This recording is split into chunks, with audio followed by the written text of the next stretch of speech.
Oi, gente. Eu tenho que conversar com vocês aí sobre a entrevista de Jair Bolsonaro no Roda Viva e alguns aspectos que ficaram sem ser explorados em profundidade na minha primeira análise, que é mais um resumo.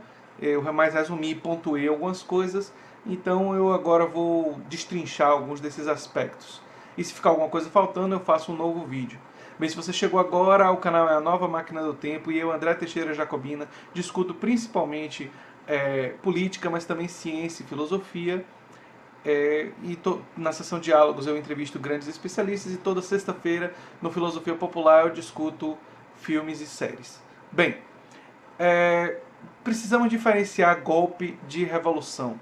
O Bolsonaro, assim como grande parte do setor militar, não todo obviamente, mas continuam chamando o que aconteceu em 1964 de revolução. Inclusive na minha pesquisa de mestrado, eu que sou historiador e fiz História Social com ênfase em política no mestrado, meu doutorado foi em saúde pública, mas enfim, eu também estudei política no doutorado.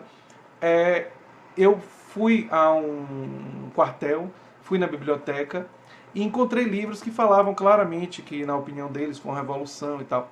Mas essa distinção não é uma distinção simplesmente ideológica. Existe uma base, do ponto de vista científico, para chamar algo de uma revolução e outros fenômenos de golpe. E o que diferencia uma revolução um golpe é que uma revolução tem a participação direta da população, e não apenas de uma fração de classe, na tomada do poder. E o exemplo que inspira esse conceito é a Revolução Francesa, quando, enfim, a população francesa fez a tomada da Bastilha, enfim, tomou o poder. Partiu daí a ideia de revolução. Então, sempre quando você examinar e ver que houve uma revolução, quando a gente se refere a uma revolução, em geral, uma revolução no âmbito da política, porque também tem a Revolução Industrial, que está falando de uma grande transformação na área da indústria, e aí a revolução é utilizada em um conceito diferente, para significar grandes mudanças. Mas a revolução, dentro do âmbito da política, no que trata de regimes políticos, ela tem essa peculiaridade, ou seja, é quando a população não apenas apoia, mas participa ativamente da tomada do poder.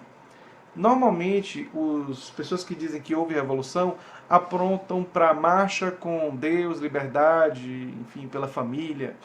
Aquela marcha lá, até me confundo às vezes o nome, mas vocês sabem qual é a marcha que eu estou falando.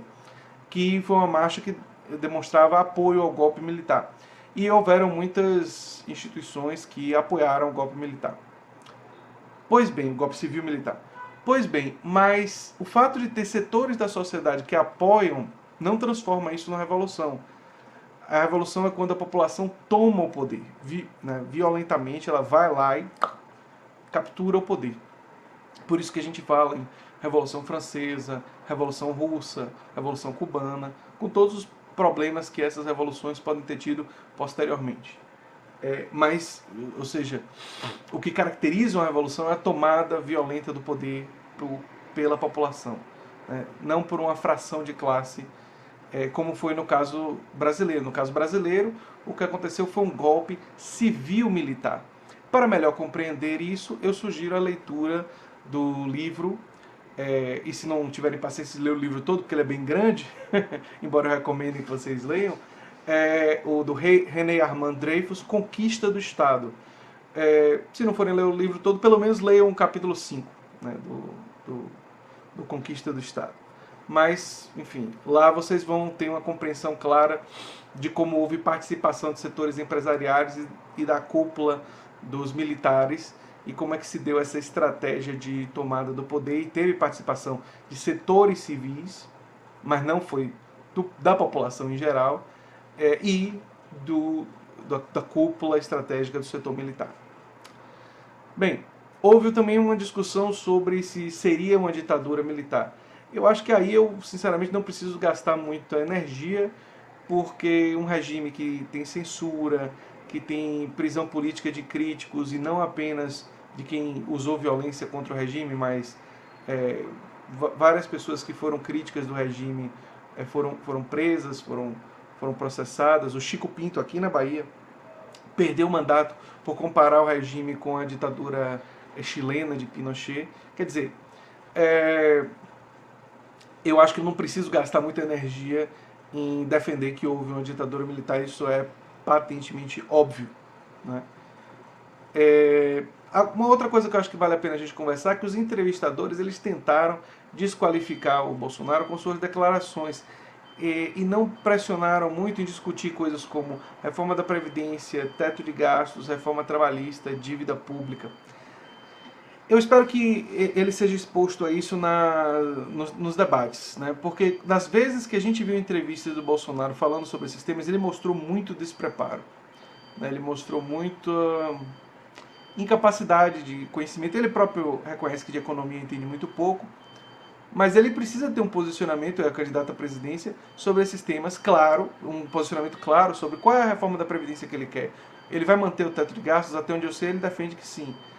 Qual é a reforma trabalhista que ele quer? Porque, por exemplo, ele tem números altos nas pesquisas de opinião, hoje girando em torno de entre 22% e 27%, oscilando dependendo da pesquisa que você acredita. Mas a reforma trabalhista que foi proposta durante o governo Temer, que até onde me consta, ele disse que não ia ser aprovada, mas eu não sei até que ponto ele é contra, é uma reforma muito impopular, né? Então, se ele der detalhes da reforma trabalhista que ele defende, se ela for também muito impopular, isso pode ser utilizado como uma forma de diferenciar ele de outros candidatos. Enfim, é importante saber que reforma trabalhista ele defende, né? Se ele defende o teto de gastos, sim ou não. E esses assuntos não foram abordados em detalhes na entrevista. Eles falaram de muitas declarações polêmicas do Bolsonaro, mas uma das mais polêmicas e das mais desqualificatórias, além do elogio à Ustra e toda essa coisa que ele tem com o Ustra, e a família dele, que tem assim, uma admiração enorme pelo general Ustra, que, enfim, para mim já desqualifica ele completamente. Como é que alguém pode admirar um torturador? É a declaração dele que se ele tivesse um filho gay, ele bateria no filho, que ser gay é falta de porrada. E se vocês quiserem, eu acho o vídeo e coloco na descrição ele dizendo claramente isso. Essa declaração é um incentivo à violência contra a comunidade LGBTT. É um incentivo a... E isso é patentemente óbvio, porque, vocês reparem, existe muita repressão e muitas pessoas homossexuais sofrem dentro da própria família.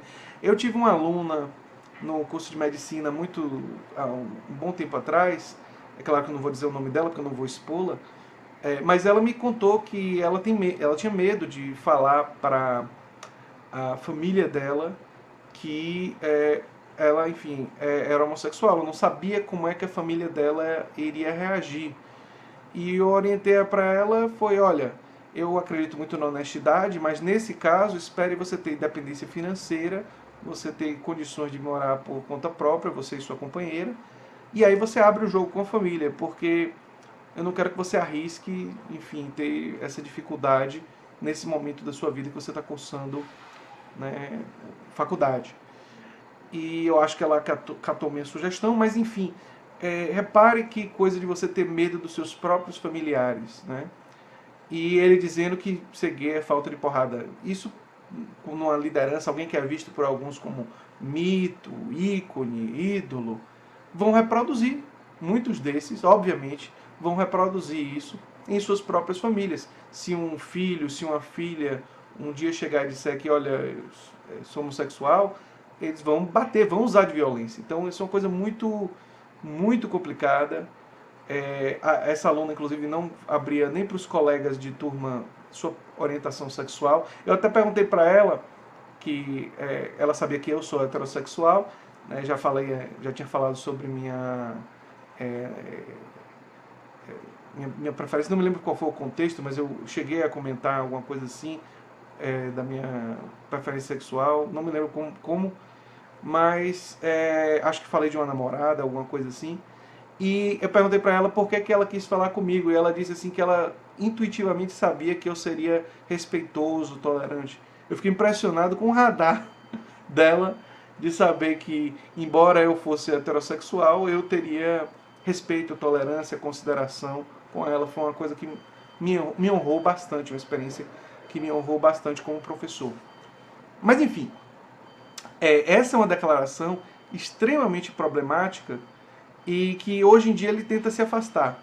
Mas eu acho que mais do que essas declarações que têm que ser utilizadas contra ele, você tem que ir nas propostas dele e também desqualificar ou tentar compreender precisamente quais elas são e quais suas consequências, porque isso é fundamental para o debate. Ou seja, eu acho que o Roda Viva não quer dizer que a questão da ditadura militar e esses posicionamentos, essas falas, deveriam ser ignorados. Mas talvez devesse ter feito uma definição, olha, vamos dedicar um bloco a isso, ou no máximo 2, mas os outros 2 blocos vamos dedicar às propostas do candidato, porque ficou um certo desnível. O programa, sei lá, 80, 90% do programa foi dedicado a essas falas polêmicas e tal. Um argumento a favor das falas polêmicas, e não dessa discussão mais de conteúdo, é que o Bolsonaro poderia dizer, não entendo disso e tal, e a conversa ficar bastante enfadonha, chata, porque ele estaria se esquivando, não é? Enfim, é algo para se considerar. Eu não me sinto em condições de falar muito sobre o programa de governo de Bolsonaro, porque nessa entrevista do Roda Viva ele praticamente não expôs. A única coisa que ele expôs com clareza é que vai seguir as orientações predominantemente do Paulo Guedes na economia, ou seja, defende um programa liberal, diferente de tudo que ele votou e de tudo que ele defendeu durante toda a sua carreira política. E alguns podem considerar que isso é evolução, mas eu vejo profundas contradições e incoerências aí. E em relação aos outros posicionamentos, é aquilo dali que a gente já sabe e já conhece. A maioria deles completamente insustentáveis do ponto de vista histórico e do ponto de vista científico. Né? Enfim, dizer que foi revolução, como eu falei aqui, não é algo que se sustente. Dizer que não houve ditadura militar é algo que obviamente não se sustenta. Né? E em relação aos outros temas, eu não vejo muita profundidade ou o que esmiuçar. Espero que com a definição dos vices, que está muito próxima aí das chapas, e com os debates e o programa eleitoral, e a divulgação do programa dos candidatos, eu vou fazer aqui no canal, adianto para vocês, uma análise dos programas dos principais candidatos. Quando eu digo principais, eu vou utilizar as pesquisas de opinião, né? As estatísticas de quem está na frente, para fazer uma análise de 4 ou 5 candidaturas no máximo e os seus respectivos programas. Talvez eu faça de 6, como eu fiz, não para o YouTube, mas para um artigo científico, e quem tiver curiosidade eu coloco na descrição, que eu publiquei. Na verdade, o artigo científico fazia de 6, mas a revista tinha restrições de espaço e tal, e eu acabei condensando para 3 candidaturas majoritárias. Mas se vocês tiverem curiosidade de que eu transforme em PDF o artigo original que falava das 6, eu posso dar uma procurada aqui nos meus documentos e ver se disponibilizo isso para vocês. Mas é isso aí, gente. Se vocês tiverem mais alguma dúvida ou tiver alguma coisa que vocês acham que seria importante que eu abordasse, eu quero que vocês deixem nos comentários, e aí eu vou refletindo para futuros vídeos. Né? Mas eu queria fazer esse esclarecimento sobre golpe e revolução, que é uma coisa que infelizmente o grande público não sabe. Eu queria diferenciar isso com clareza nesse vídeo, espero que tenha ficado claro. Um golpe é quando uma fração de classe, eu caracterizei a revolução, mas só para falar de golpe, golpe é quando uma fração de classe toma o poder e rompe com a institucionalidade vigente.